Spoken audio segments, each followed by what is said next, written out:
सर्वांचे खूप सारे धन्यवाद व्यक्त करते। खरं तर ही यात्रा जी सुरू झालेली आहे ती 36 विधानसभेमध्ये यात्रा झाली आणि पहिल्यांदाच मला वाटतं की ही अशी ऐतिहासिक यात्रा मुंबईभरामध्ये झाली। विधानसभेमध्ये जाण्याचा योग तर आलाच, पण त्याबरोबर मुंबईच्या प्रश्नाला आवाज उठवण्यासाठी सुद्धा आम्ही हा प्लॅटफॉर्म मोठ्या प्रमाणामध्ये वापरला। आपल्याला माहिती आहे की आमचे आदरणीय नेते श्री राहुल गांधीजी यांनी जे आहे ते जम्मू काश्मीरपासून कन्याकुमारीपर्यंत आणि मणिपूरपासून मुंबईपर्यंत न्याय यात्रा आणि भारत जोडो न्याय यात्रा आणि भारत जोडो यात्रा ही त्या ठिकाणी केली। 10,000 किलोमीटर जे आहे ते चालले होते आणि म्हणून त्यांच्यापासून आम्ही प्रेरणा घेतली आणि ही मुंबई या यात्रा सुरू केली। आज याची समाप्ती जरी होत असते तरी पण हा एक स्वल्पविराम आहे, पूर्णविराम नाही आहे आणि येणाऱ्या काळामध्ये आम्ही पुन्हा वॉर्डमध्ये जाण्यासाठी नव्याने यात्रेचं प्लॅनिंग करू। परंतु या यात्रेच्या माध्यमातून आम्हाला खूप सारे प्रश्न समजले, लोकांपर्यंत जाता आलं। आम्हाला कळलं की साऊथ मुंबई ज्याला आपण सगळेजण दक्षिण मुंबई म्हणतो त्याच्यामध्ये मग ताडदेव असेल, त्या ठिकाणचं खेतवाडी असेल किंवा गिरगाव असेल, याच्या मंदिराच्या नावाखाली काही लोकांनी त्या ठिकाणचे प्लॉट चोरल्याचं आम्हाला कळलं।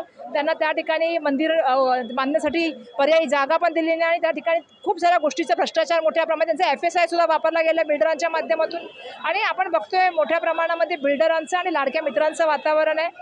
ज्या तऱ्हेने आज काल मी मुलुंडला होते तिथल्या लोकांनी मला प्रश्न मांडला की आम्हाला जे PAP बनणार आहे त्या मुलुंडच्या स्थानिकांना द्याव्यात, भांडूपच्या नागरिकांनी मांडल्या।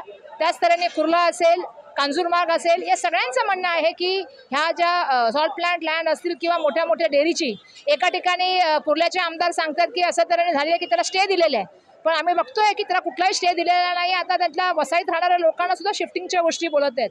काही ठिकाणी आम्ही बघितलं की सिव्हिक कम्युनिटीचा इतका त्रास आहे की रस्ते नाही आहेत, लोकांना आजही पाणी नाही आहे आणि अशा वेळेला ब्युटिफिकेशनच्या नावाखाली 1700-1800 कोटी रुपये जे आहे ते खर्च केले गेले।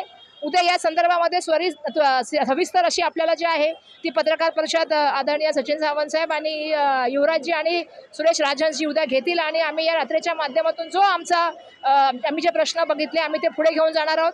मग ते SRA असेल, MMRDA असेल, ह्या विविध यंत्रणाशी संबंधित येणाऱ्या काळामध्ये प्रश्न मांडणार आणि त्यासाठी जमिनीवर उतरून लढाई करण्याचं काम करणार।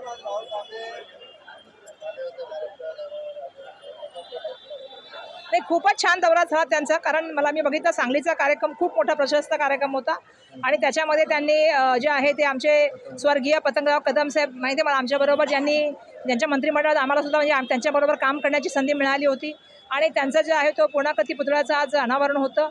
त्या प्रसंगी राहुलजी आले होते, आदरणीय मल्लिकार्जुन खरगे साहेबसुद्धा आले होते आणि मोठ्या संख्येने जनसमुदायसुद्धा त्या ठिकाणी होता आणि त्यामुळे महाराष्ट्रात एकूणच जर तुम्ही बघितलं असेल तर रॅलीमध्ये पण तुम्ही बघितलं असेल, आज पाऊस होता, सगळं होतं, तरीसुद्धा कार्यकर्त्यामध्ये जनतेमध्ये इतका उत्स्फूर्त प्रतिसाद होता की मला येणाऱ्या काळात माहिती आहे की महाविकास आघाडीचं सरकार जे आहे ते महाराष्ट्रात बनणार आहे।